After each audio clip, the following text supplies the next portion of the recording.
des 5 livres à offrir à Noël.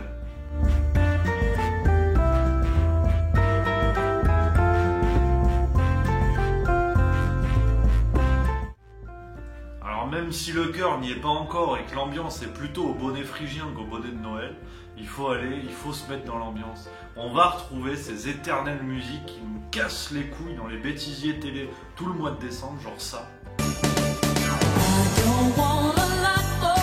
Rien.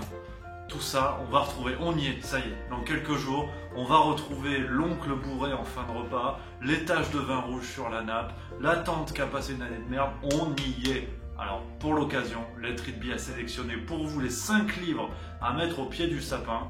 Petite parenthèse pour les gens de la famille de Michel Sapin, vous aurez compris, ne le mettez pas au pied de votre père, votre oncle, votre frère, parce qu'il va trébucher. Donc, parenthèse fermée pour vous, et là on est parti dans les 5 livres. Et on commence ce top des 5 livres à offrir à Noël avec Le Malheur du Bas d'Inès Bayard. Grand livre de la rentrée littéraire de septembre 2018, injustement absent des prix. Malheureusement, dans une précédente vidéo, la critique d'ailleurs pour ce livre, j'avais dit vous verrez, il sera dans le Goncourt. Bon, je me suis mis le doigt dans l'œil jusqu'à l'artère fémorale, mais c'est pas grave. On a adoré ce livre, vraiment un très grand livre qui traite des violences conjugales, qui traite de la condition de la femme aujourd'hui dans notre société, qui traite malheureusement du viol. Un livre super puissant, premier roman, très bien écrit, courageux, et qui vient régler le compte de bien des débats aujourd'hui sur la question de la femme dans nos sociétés. Donc franchement, à offrir par exemple à l'oncle qui vous fait chier, ouais les femmes, on parle que de ça, c'est chiant, lui vous lui offrez pas. Pareil, vous l'offrez à votre cousine là, qui a 16 ans, qui est engagée féministe. Pareil, vous lui offrez à offrir à tout le monde. Inès Bayard, Malheur du Bas, Albin Michel. Deuxième livre de ce top 5, Vaticanum de José Rodriguez dos Santos, à retrouver en poche chez Pocket. C'est notre petit chouchou chez Let It Be, c'est un peu notre Kylian Mbappé. Passement de jambes crochet à gauche, à droite, Kylian Mbappé. Alors il court moins vite, mais il écrit mieux, ça c'est sûr. Parce que vraiment, on a choisi ce livre, mais franchement on aurait pu prendre n'importe lequel des livres de José Rodriguez dos Santos. Il supplante les Dan Brown, il supplante ces auteurs-là qui font du thriller ésotérique, du thriller historique. Dos Santos arrive à construire des intrigues ultra bien fouillées avec Thomas Norona, son personnage clé. Et surtout, ce qui est impressionnant sous la plume de cet auteur portugais, c'est sa force à nous faire apprendre, à nous faire découvrir des choses. Il a fait un livre sur Einstein notamment. Alors moi, la physique quantique, si tu veux, même aux toilettes quand je suis fatigué, ça me donne des maux d'estomac. Heureusement, il y a la planque à Patrick. Et ben là, j'ai tout compris. Et j'ai aimé la physique quantique. Donc franchement, si moi j'ai aimé, toi tu vas aimer. Donc un livre à offrir à tous ceux qui vous disent devant le sapin « Ah ouais, alors moi j'ai tout lu Dan Brown, c'est le meilleur. » Eux, vous leur rabattez leur caquet en leur offrant du José Rodriguez dos Santos. J'ai dit ferme ta grande gueule, Flanders. Ah, d'accord. N'hésitez pas, c'est génial. Vaticanum dos Santos. Alors, troisième livre de ce top 5, il en restera 2 pour ceux qui ne suivent pas.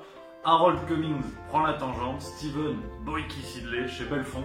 Alors la direction l'Afrique du Sud, avec un auteur qui explose avec son nouveau roman, c'est génial. Une petite pépite à la manière de Jean-Paul Didier Laurent, par exemple, dans le délire du liseur du 6h27, pour ceux qui l'ont lu.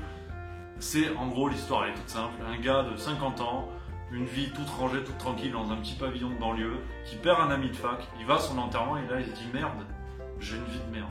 Je ne m'attendais à rien et je suis quand même déçu. Et du coup, ça part, comme on dit, chez les plus de 70 ans, ça part en cacahuète.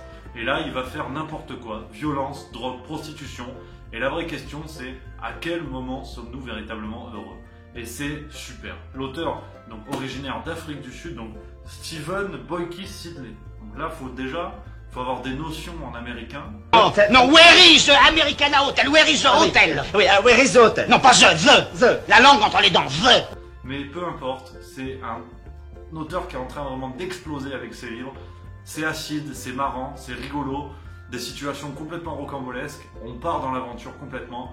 Pareil, un roman à offrir à tout le monde. Tous ceux qui veulent un peu rigoler et un peu réfléchir, ça nous fait pas de mal par les temps qui courent. On y va.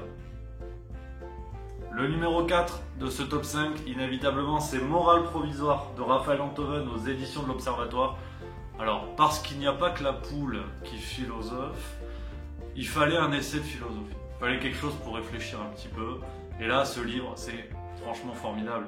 On est d'accord ou pas avec Raphaël Enthoven, on apprécie ou pas sa vision du monde, sa vision de la société qu'on peut retrouver notamment sur les réseaux sociaux, mais peu importe, ce livre, il est extrêmement brillant. On réfléchit sur ce qui se passe autour de nous avec des courtes chroniques de 2-3 pages. C'est bien, c'est intéressant, ça nourrit, ça met de la matière dans la caboche. Ça fait du bien. Et franchement, c'est un livre à recommander à tout le monde. C'est pas un manuel de philosophie, c'est pas un essai d'actualité. C'est simplement pour pousser un peu tout le monde à réfléchir et à comprendre qu'il n'existe autour de nous que des morales provisoires. Parce que c'est le titre, et oui, il y a un lien. Faut réfléchir, tu vois, déjà, tu te sens moins con qu'au début de la vidéo. Ça, c'est sûr. Peu importe. Pour Noël, les gens que vous aimez bien, vraiment, faut bien les aimer, parce que ça, c'est un beau cadeau. C'est vraiment, ça vaut, c'est un beau cadeau. Une serpillière, c'est formidable, Thérèse. Je suis ravi, écoutez. Non, Pierre, c'est un gilet. Donc, faut offrir ça. Raphaël Enthoven, Morale provisoire, édition de l'Observateur. Et on finit cette vidéo, et oui, c'est le 5e, 5 sur 5, c'est la fin, avec une BD, Ted, drôle de coco d'Emily Gleason, chez La Trabile. Coup de cœur 2018, franchement, une BD magnifique. Un thème pourtant pas facile, qui est l'autisme, et c'est raconté avec un équilibre parfait. Il n'y a pas trop d'humour, il n'y a pas trop de sensibilité. C'est parfait, il y a un dosage, on dirait les gâteaux du grand pâtissier. Tu sais, sur la 6 avec Mercotte, là, les lunettes. Wow. Là, c'est ça. Mais les gâteaux en finale, hein. Ceux où Lignac met la cuillère jusqu'à la trachée, c'est gourmand, c'est croquant. Là, on est en plein dedans. Les couleurs sont magnifiques, les planches sont sublimes. Je vous montre les petits extraits. Pour toi, hein. Bon, regarde, c'est beau. Franchement, c'est beau. En tout cas, si tu veux voir les autres planches, allez-y. C'est Ted, drôle de coco, Emily Gleason, c'est formidable. Et voilà, le top 5 des livres à offrir pour Noël, c'est fini. Si vous avez d'autres idées de livres, n'hésitez pas à mettre un commentaire. Peut-être que ceux que j'ai mis t'aiment pas, t'en as d'autres. Ça va aider tout le monde comme ça. C'est l'idée de communauté, on est bien, on est entre nous. En attendant, vous pouvez découvrir dans la description de cette vidéo les liens vers les chroniques sur le site de la Tribbi si vous voulez vous faire une idée plus précise. Et puis pour nous, on va se retrouver pour d'autres vidéos. Vous pouvez découvrir la toute dernière qui est sortie, La stratégie de l'émotion, Anne-Cécile Robert. Là, c'est moins funky, mais c'est super intéressant. C'est par là. Sinon, vous vous abonnez. Comme ça, tu reçois les notifications. Ça, c'est pratique. Tu cliques là. Et sinon, les pouces bleus. Voilà. Enfin, ouais, c'est bien. Bon, on verra. On va voir.